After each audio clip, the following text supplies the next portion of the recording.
That's just joining. We are going to get started in just a minute here as we catch some stragglers joining on. So we'll probably start in around the 4:05 mark. But we are here today to go through our info session for the Manufacturing Hardware Accelerator.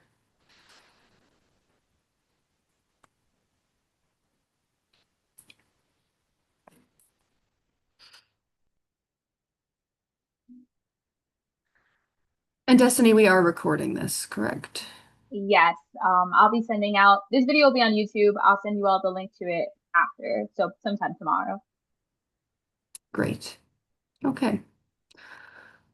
Well, that also means that I can start in just a minute or so here because anyone joining late will get the full thing if they happen to miss the first few minutes.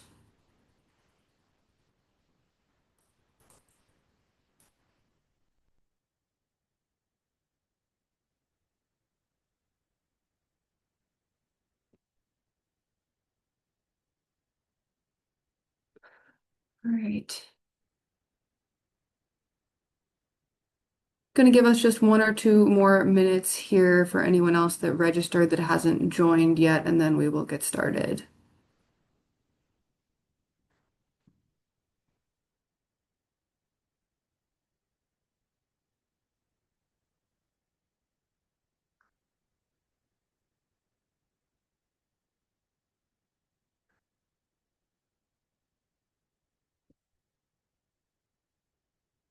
All right.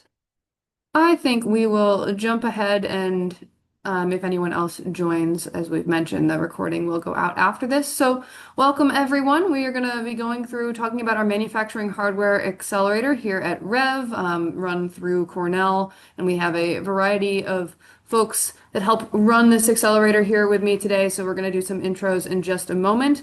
Just some notes for as we go. If you have questions, please do feel free to drop them in as we go through the presentation. If I catch them as I'm going, I am very happy to stop and field questions as we're at a relevant point in the presentation. We will also have some time for questions at the end as well. So feel free to drop them as we go or know that you'll have time at the end for any additional questions that I don't address as we go through these slides. I don't expect this will take the full hour. This usually takes us about half an hour to get through everything we have, and then we have a few minutes for any questions after the fact, but I don't expect you to be here until 5 p.m. East Coast. So thanks for joining us today. We're going to be going through a couple of big picture items today. So we're going to talk about our team and philosophy. Like I said, we have a handful of folks on the call here that will intro themselves and talk a little bit about why our programs exist. We focus on working with hardware startups, and why do we focus on hardware startups, and how does that philosophy differ? Does it differ? So we'll talk a little bit about that. We'll give a program overview of what you can expect from this program and kind of where you should expect to be sitting at if you are looking to join the manufacturing program. That's our latest hardware accelerator. So you are the furthest along in your development than our two earlier accelerators, prototyping and protofactoring. And then we will talk about resources and some of the different ways that you can engage in the program. There's two different groups that the program operates in, and they're slightly different. So we'll talk about those. So let's start off talking about our team. We are a big group of people here that love hardware at Rev. So we have a mix of engineers, we have Cornell faculty and students, both amongst ourselves here at Rev, as well as the Cornell community at large to engage with. We have experienced entrepreneurs in our network, a variety of different entrepreneurs who've either done hardware themselves or they've been in med tech or ag tech or any of these spaces that can talk to you about the business development side and about being an entrepreneur, all of that as you develop your product and your company. And we have technical mentors as well. So we have both our in-house hardware engineers and we have a variety of different manufacturers and people in network that can provide other technical expertise. All right. So if you've been listening to me up until this point, then you must think I have something to do with this program. I am the Associate Director of our hardware entrepreneurship programs here at Rev. My background is more on the technical side, mechanical engineering, industrial design, robotics, but I really just like working on product and I love that human-centered design part of product. I've worked and kind of cross-trained on the business side as well, but I prefer to say happily on the product and the technical side, and that is primarily what I lead here at Rev. So if you are engaging in the program, I will be the person leading a lot of our technical sessions when we go into content. Ed? Hi, everyone. My name is Ed Bizzari. I'm a EIR with the Center for Regional Economic Advancement, which we all fall under here. I am the old person in the room who's been around a lot of companies and a lot of startups over my many, many years of being in the industry. I am been with I'm currently at my seventh startup, and I have a background in I'm a double E with an MBA, and I've spent a lot of time in the business world.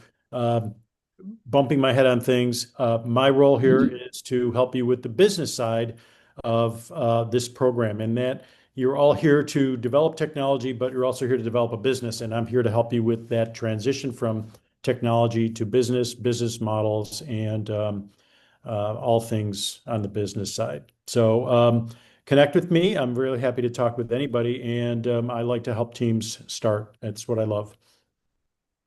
Said. Anna, I don't think could join us today. So Anna is our electronics lead here at Rev. So Anna joined us about a year ago now, where her background is more on the ag tech side of things and instrumentation, but she is our electrical engineer full time here helping on the electronic side. So if you have electronics in your product, she would be a great person to talk to, and we'll talk about how that works as we go through towards the end of this presentation. Hasten? Hello, I'm Hasten. We're actually just in the same room as Deanna, so we're using her audio. If you want to look for my face, you have to click through it. And find my name, but background in mechanical engineering, experience in, sort of putting electronics into physical mechanics, and then robotics. So that's kind of what I do. I help with a lot of teams in the development track. If you're in it, you'll be interfacing with me quite a lot.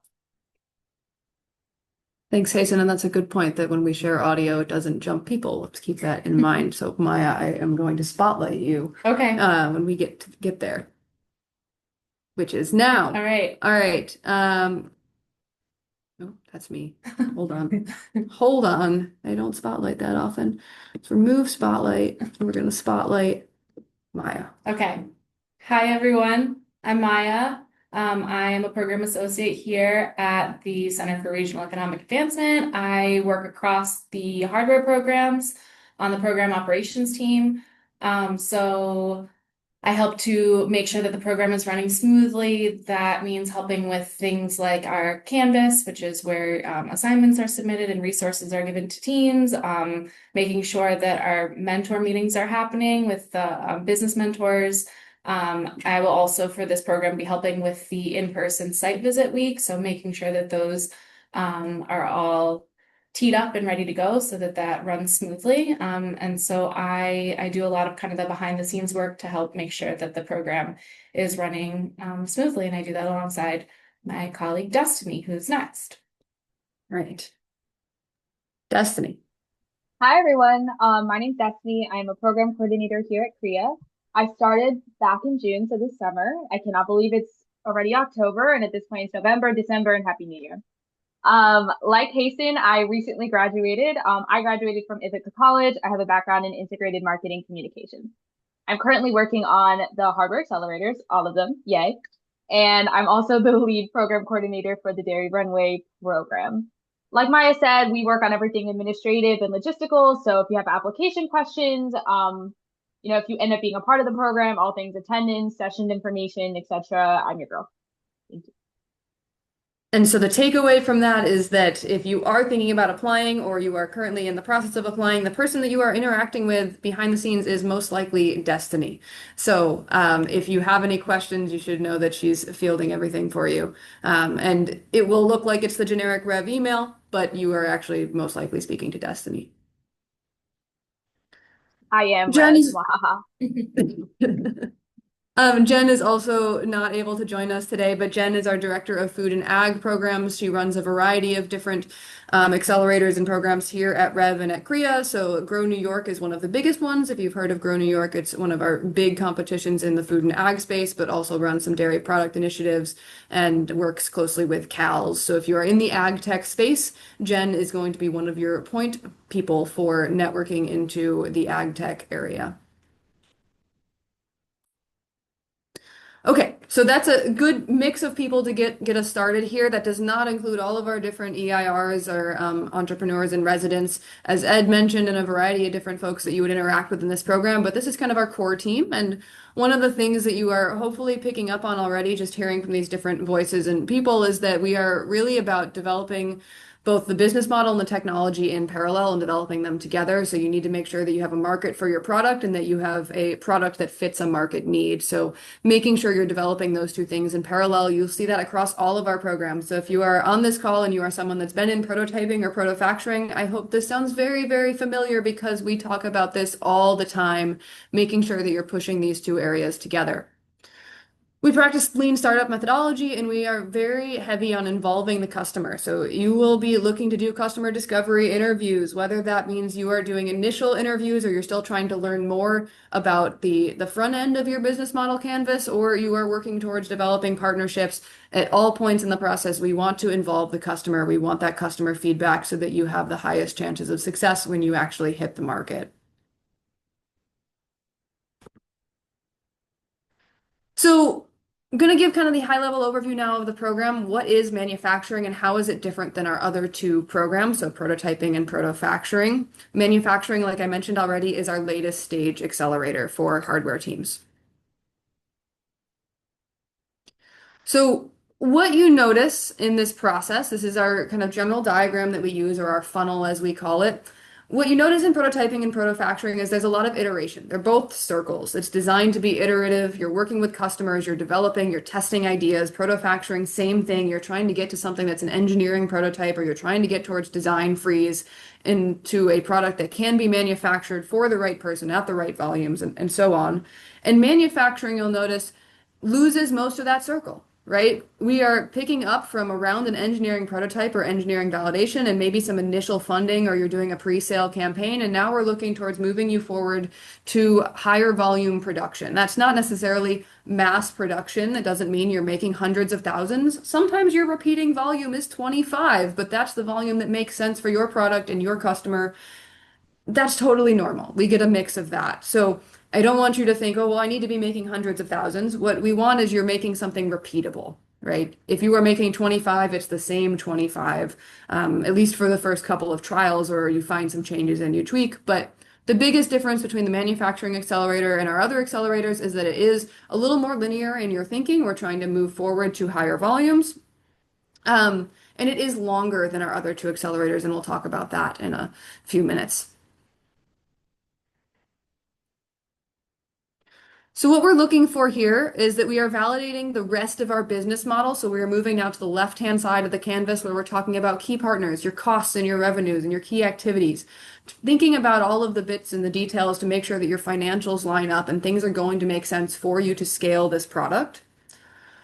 We're focusing on scaling to launch on the technical side. So you are finding manufacturers or assemblers or deciding what your assembly process and your manufacturers are going to be. Are you going to try and find a turnkey manufacturer that will do it all in-house? Or do you want to work with specific contract manufacturers and you have a sheet metal person and you've got a electronics PCBA manufacturer? Are you kind of working it all out at different places? Or are you trying to find something centralized? Are you doing it in-house for a little bit? All of those options we're going to be working through. And with that comes your first beta tests or your first initial sales. That might be a pre-sale campaign that is your initial sales, or maybe you convert those, whatever that might look like. And then getting us towards sales and revenue. So big part of this is that you need funding to manufacture, and it's not small piles of funding to manufacture. So you are getting through that funding. Hopefully you either have funding coming into this program or you have something that's opening up for you very, very soon, because you will be looking to have higher costs as you start thinking about scaling. But you might launch a pre-sale campaign, you might be closing on your initial sales, you might be confirming or getting LOIs and more.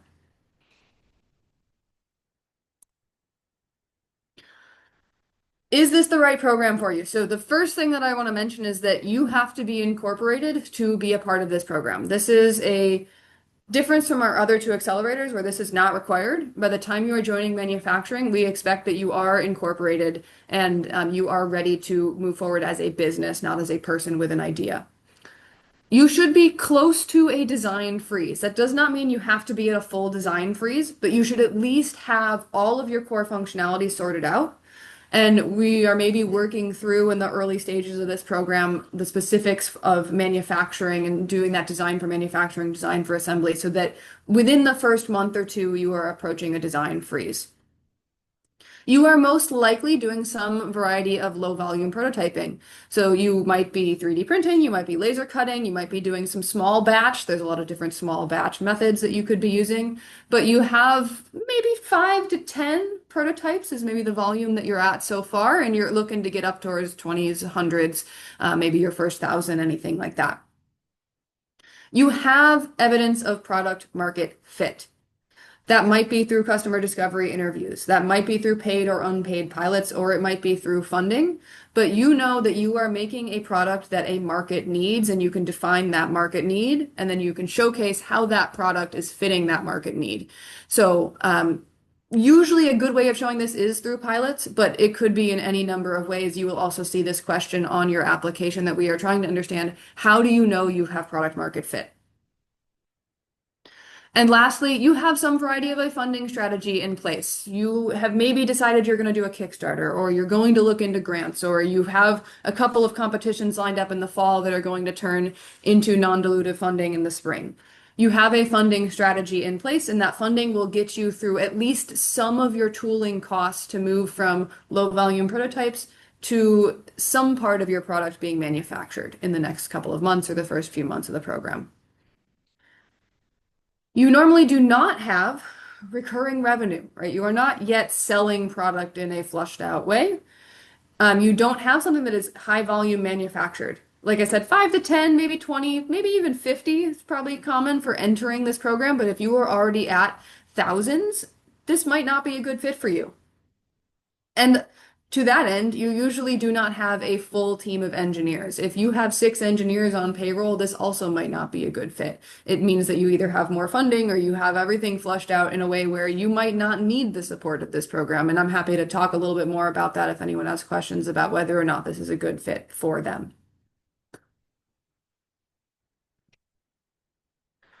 Program has a few different tracks, so this is the same across all of our programs. We have a climate tech track, an ag tech track, a med tech track, and a classic track. What the tracks are is just a way for us to make sure you are getting access to the right resources. So, MedTech track, you get specific connections to mentors or entrepreneurs in the medtech space. We try to make sure you are on a field trip, or not a field trip, sorry, one of our site visits out to the medtech manufacturers, right? We're just aligning you with the right resources. Ag tech, we have, as I mentioned, Jen Smith has a variety of different resources in the area. It's a means to connect you with the right people and to get you talking to the right folks in the area. So if you are thinking about applying, don't think about the tracks as anything set in stone. You apply to the track that you think is most relevant, and I think I have a note on this later as well. But these are just ways for us to make sure we are connecting you with the right resources, and we also do group you into these tracks in our sessions to have you talk with like-minded people who might have similar problems of, oh, it's hard to connect with farmers, or maybe it's really difficult to find a doctor who has time to talk, anything like that. Okay, so like I just said, there's no real cutoffs, and you don't get hung up thinking about applying to a specific track. This is just a way for us to classify and make sure you are with the right resources. There's no cutoffs for the number of companies admitted to any track, so you should not think that applying to a certain track changes your likelihood of being accepted into the program. It's more on our end for us to make sure that you're set up with the right people.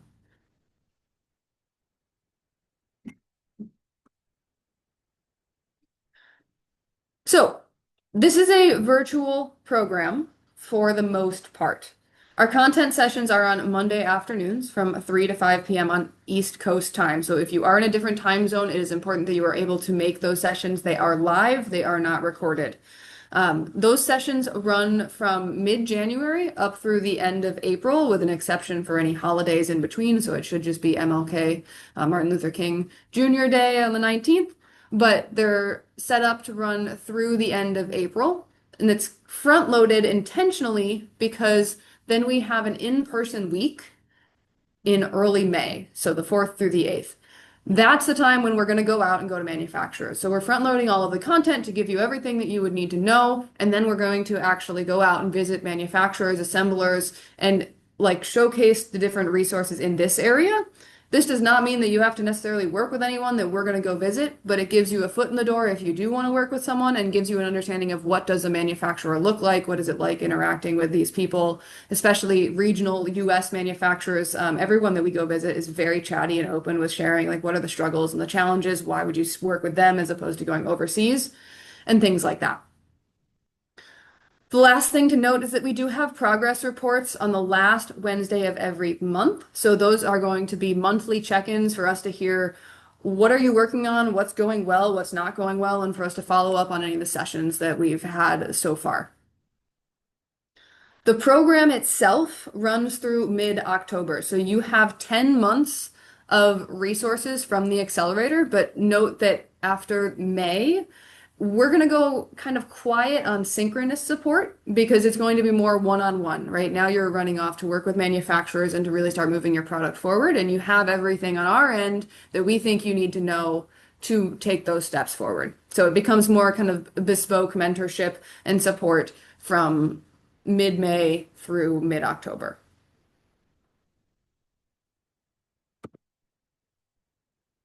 The biggest thing to note about that in-person week is that this is a requirement of maintaining standing in the accelerator. Our expectation is that whoever is the team lead is going to be the person that is attending at that weekly visit. Now, if you have a co-founder or someone, it comes up that you want to swap and have a co-founder come, that's okay, but we need to know in advance so that we can coordinate it. So you should expect that someone who is a team lead, likely a co-founder or otherwise, is going to be in Ithaca, New York for that week. We are going to local manufacturers. We're going to connect with various resources, both manufacturers, assemblers, and other engineers and the like to help support your product.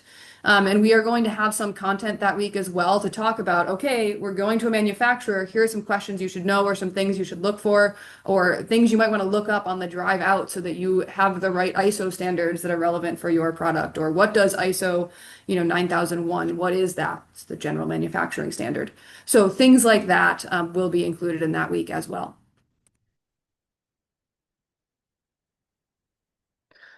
Okay, so what resources does the program offer?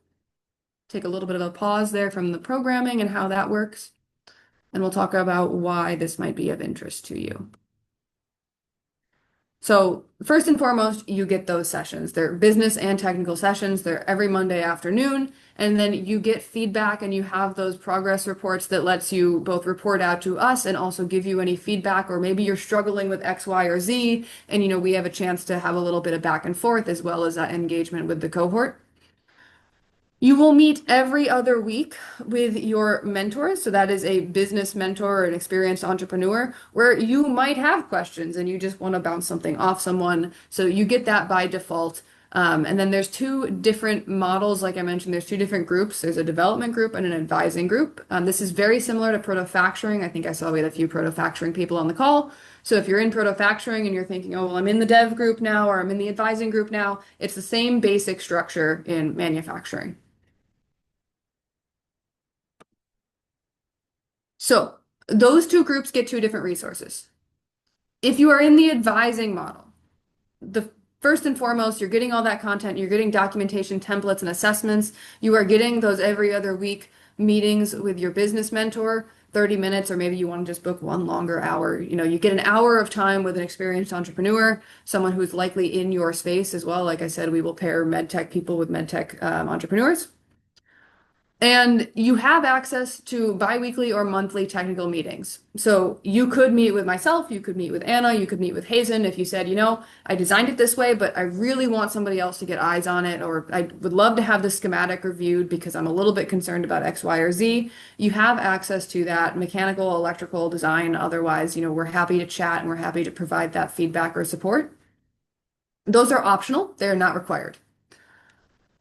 If you are in the development model, you get access to everything that I just mentioned in the advising model. You will still get the same documentation, templates, assessments, assignments, business mentor meetings, but we have a more structured engineering support model. So you would have bi-weekly meetings with our team here at Rev. Those are 30 minutes. Then you can expect that you would get engineering work from us. I math it out to roughly 10 to 20 hours a week. Might be students, it might be myself, Anna, or Hazen. It might be some mix of the whole group of us, depending on what we're working on. You would have, if you are remote, you would have remote access to the Rev shop. If you are in person, you could have in-person access to Rev. But if you wanted to work on something and you said, "Oh, I really, want to start this model of a print," we could talk about setting up some prints for you to compare something we worked on, something you worked on. Or if you wanted to, if you were in the area, you could just come in yourself and we could go through some of that training. But you get more hands-on engineering support versus the advising model is more about you have an engineering team and we're going to help give you some feedback or check-ins or say, that's a ridiculous quote, don't do that. I do that one a lot of, yeah, that doesn't look like a good idea. The expectations are very similar. Whatever group you're in, we expect that you are coming to content sessions and your videos are on. You are engaging with the business model canvas. So, like I said, we are primarily focusing here on the left-hand side, key partners, costs, activities, and resources. Does not mean that you won't meet with your mentors and talk about channels or figuring out the right way to reach your customers and your get, keep, grow strategy. You'll still go into all of that potentially with your mentors, but our sessions are going to focus more on the left-hand side. You will have Canvas assignments. We consider these micro assignments that are necessary evils as part of being a hardware entrepreneur. You will need to develop a product spec at some day. Might as well be today or the day that we assign it. And we expect that you are going to be responsive and engaged with our team on Slack. Slack is our main means of communication. So making sure that you are responding and letting us know when you can't make a session or something came up and anything like that. For either group, we expect consistent communication. So you have one main point of contact for either business or technical, or both, depending on how your team is structured. And you are attending those meetings regularly. You're structuring and scheduling them the way that we recommend. And then in the development model, because you are getting more direct engineering support, I do expect more timely responses if we are looking for feedback on something, or if we say, hey, I need you to show this to a couple of customers and see what they thought, see how they used it and things like that. We do look for a little bit more diligence in getting back to us in that area.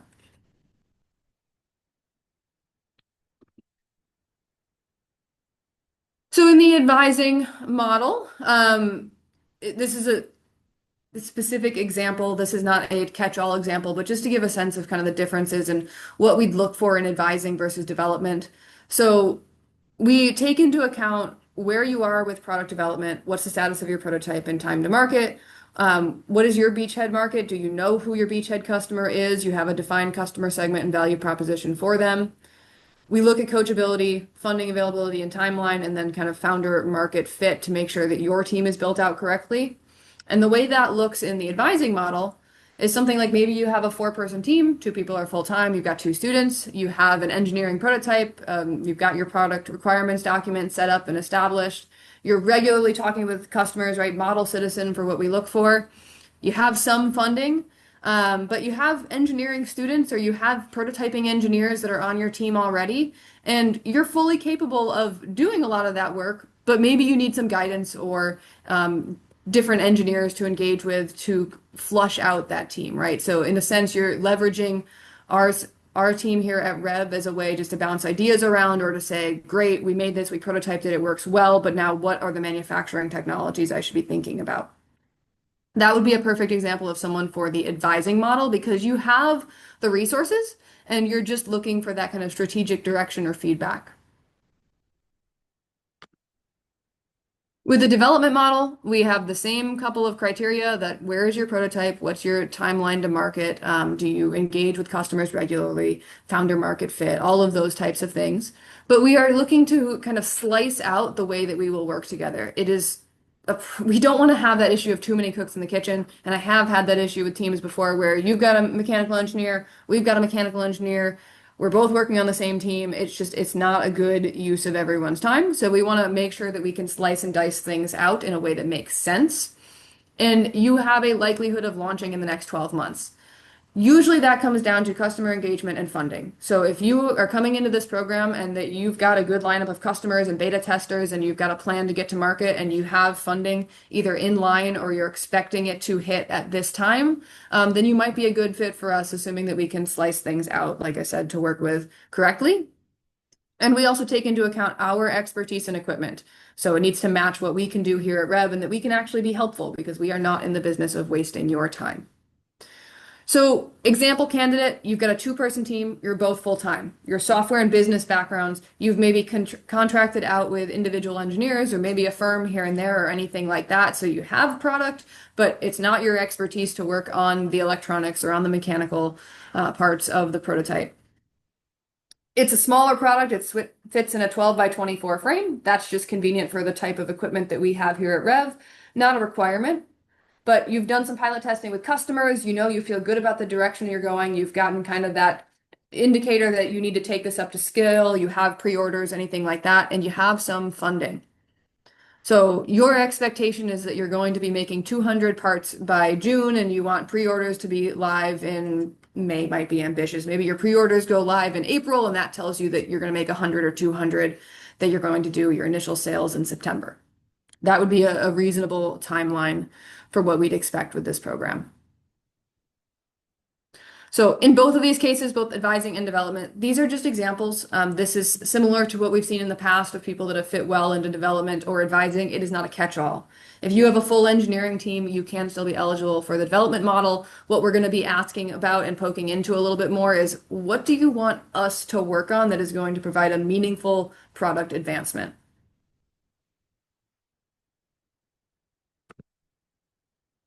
Okay.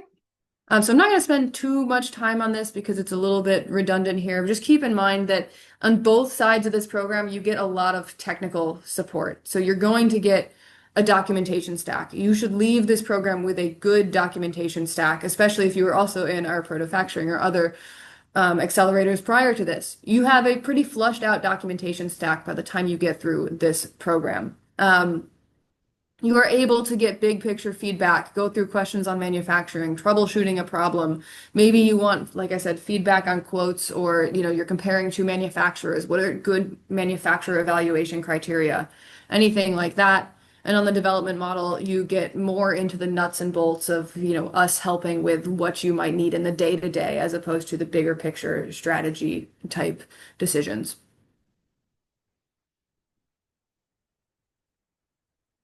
So the way this works in your application, you apply to the manufacturing accelerator. Every application is considered for either advising and development support unless you say you're not interested in development support, and then we don't consider you for development support. But by default, if you apply and you check all the boxes, you apply to both groups. We set up an interview within the first 2 weeks of receiving your application if we want to move forward to an interview. And then you would be admitted to the advising model if you were to get admitted after your application and after your interview. We make the development model decisions last. We do that intentionally so that everybody has a fair shot and we can also get any updates on maybe you applied. Maybe you've applied already, right? You might have updates by the end of the program where you can say, oh, but like, here's all this other stuff. I came into funding, right? Things that are going to make you more competitive.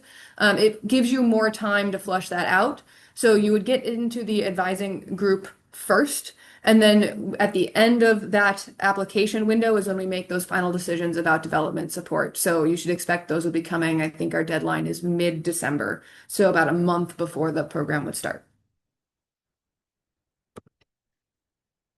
If you have not been to Rev before, we have a lot of stuff packed into a very small space. We have multiple laser cutters, CNCs, we have a variety of different 3D printers, both FDM and SLA. We've got a tiny water jet. We just got a small injection molder, and a variety of different electronics, a full bench, a PCB printer, a pick and place, a PCB mill, a little bit of everything, small scale. That's how I like to think of it. All right, so applications are open. The link is on the website to apply for the program. I am going to turn it over now to any questions either that I missed or that you might have about the accelerator, the application process, the in-person week, anything I can tell you. But that is all I have. Thanks for listening and open it up to any questions.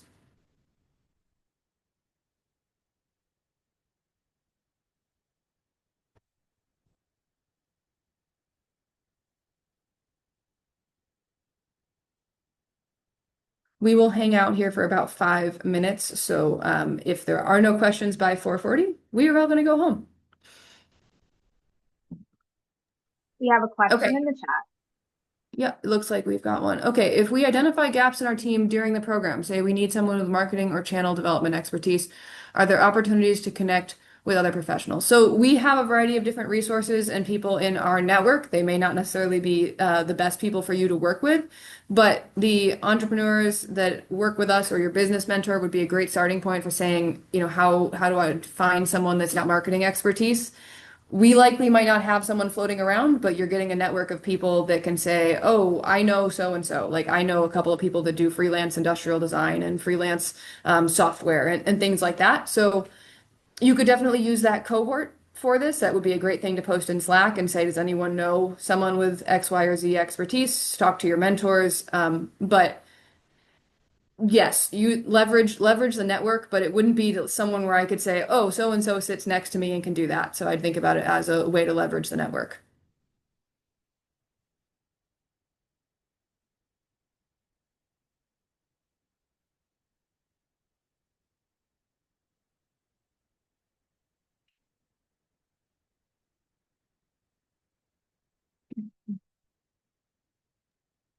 Deanna, could you explain the topics in the content sessions like further, like what they could expect?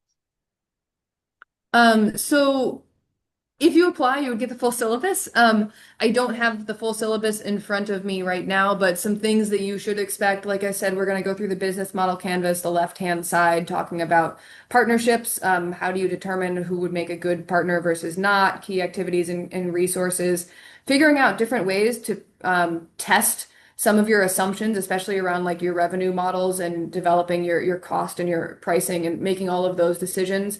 What are good ways to go about doing that and not just basing it on, oh, well, it cost me $20 to make it, so therefore I'm going to sell it at $30. That's not a scheme that we believe in, and we've got lots of different ways that you can test out things like revenue and pricing.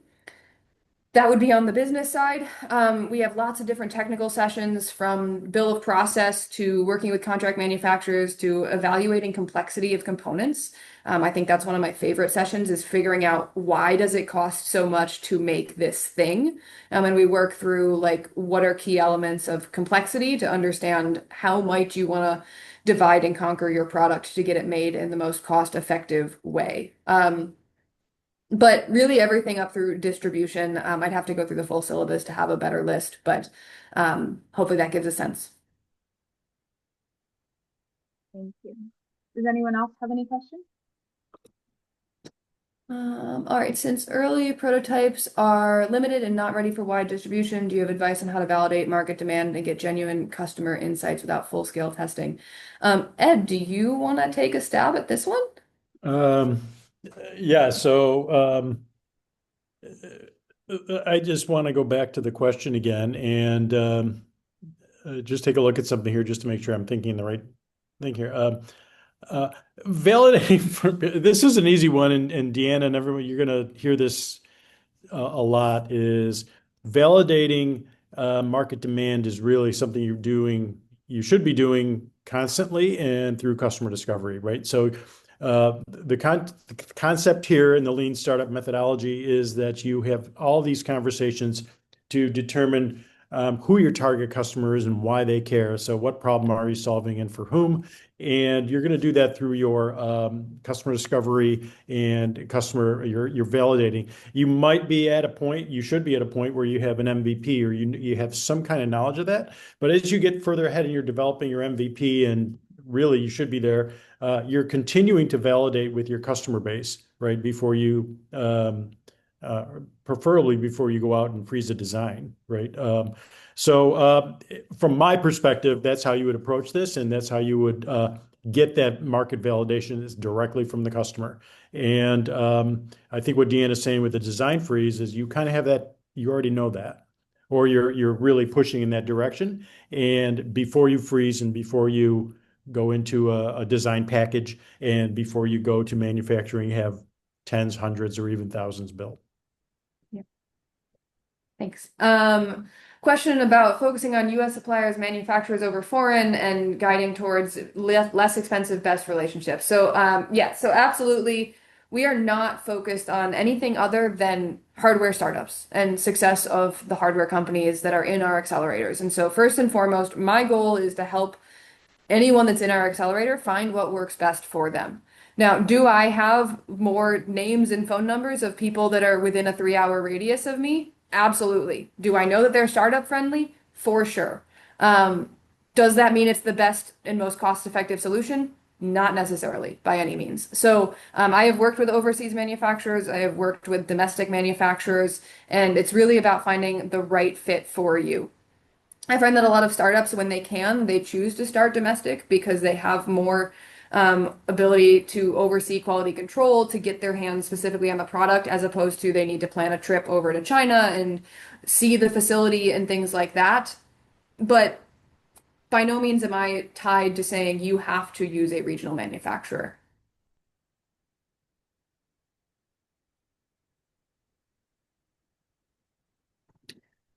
All right. And I think that last question is one that Destiny is on. If there aren't any other questions trickling in here, then I think we will wrap up. So, as mentioned, applications are open. If you apply, you will get pointed to that Rev Ithaca email. That's also a good place to send any follow-up questions if we did not answer them today. I don't think we saw the question on IP and equity, so I will just make sure to outline now. No, we don't take any stake in your IP. No, we don't take any equity. No, there's no cost to join this program. We are grant funded. We are here to help you, and everything that you do is yours. So I do want to flag that as well because we do tend to get that one quite a bit. But any other questions you can send to the Rev email address. We look forward to seeing your applications and wish you the best for the rest of your Wednesday. Thanks. Bye.